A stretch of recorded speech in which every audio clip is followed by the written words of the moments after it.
Countdown Conspiracy, Chapter 7, Part 2. The world's going to love this one, Lizzie says. You guys don't mind if I send it to some news sites, do you? Lizzie could plaster it on every screen in existence, and I wouldn't argue. This is the single best moment of my entire life. So far, I'm about to enter my space plane.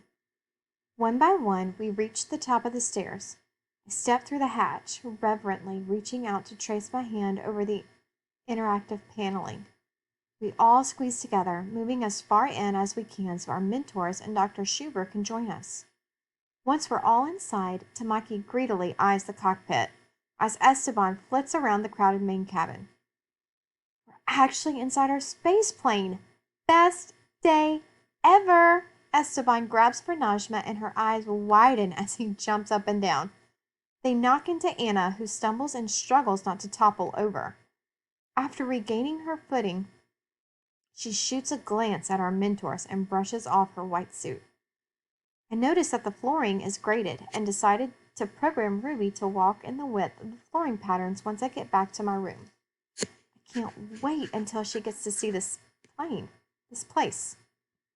Now, I know you're all excited, and you should be, Lizzie says, motioning us through a narrow metal door. But remember, we've got a job to do in here. We enter the cockpit, and Tamaki whistles. We've all been working with three-dimensional projections of the cockpit for several days now, but actually seeing it in person is wow. Rahim moves a computer console closer to him to examine its design, while Tamaki helps himself to the pilot's chair. He wraps his hands around the controls, surprisingly softly. If I didn't know better, I'd say there were tears in his eyes. We'll rotate jobs today, just to give you all an overview of what each role entails, Dr. Schubert explains. We've already got some positions in mind for each of you, as you've probably guessed, but we'll give everyone a fair shot to see if there are any surprises. To start, Rahim and Esteban, please take the pilot chairs, Kreshkov says. I can practically see Tamaki's head explode and have to cover my mouth so I don't laugh out loud. Anna, you're at the first programmer console, Tamaki at the second, and Miranda and Najma, please sit in the flight engineer seats. Flight engineer! My spirit soars. Next to me, though, Najma slumps her shoulders. Remember, we'll be rotating, I whisper to her. She nods back, smiling a little. Anna takes her seat without question, her shoulders straight held at attention, awaiting orders. I sit in my assigned seat, copying Anna's posture, determined not to mess up. Now to start, please turn on your space plane, Kreshkov instructs. I got this. Esteban flips a switch up at the pilot seat, and around us the cockpit comes to life. The noise fills me with such glee that for the next several hours I don't think about Sasha's connection to our cosmonaut mentor even once. Later that day, we're back to our normal class schedule, and to my extreme shock, it's not just me frustrated in calculus.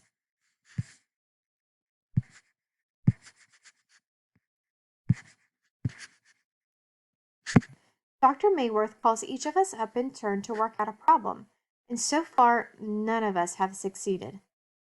Anna stands at the touchscreen, gripping her stylus so tight that her knuckles have turned white.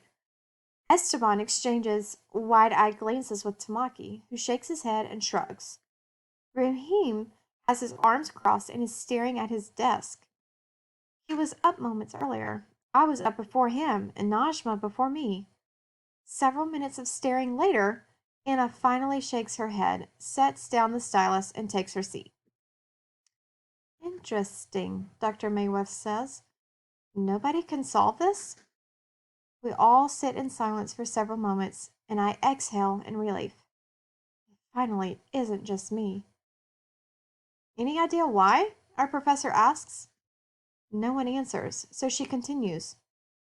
It's because this problem doesn't have an answer. It's unsolvable. I snap my head up sharply, and I'm not the only one. Anna looks like she's prepared to exact murder. Then why did you give it to us? Esteban asks. She wanted to see how we would try to solve the problem, Najma says softly from her desk next to mine. She wanted to see what we would try to do. Exactly, Dr. Mayworth replies. This was a test in critical thinking. Critical thinking?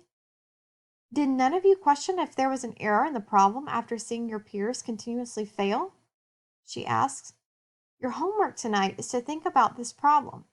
Come in tomorrow ready to explain which part is wrong and how you would fix it. Dr. Mayworth waves her hand on the side of the board, shutting it down. The math disappears and the board fades back to white. Good luck.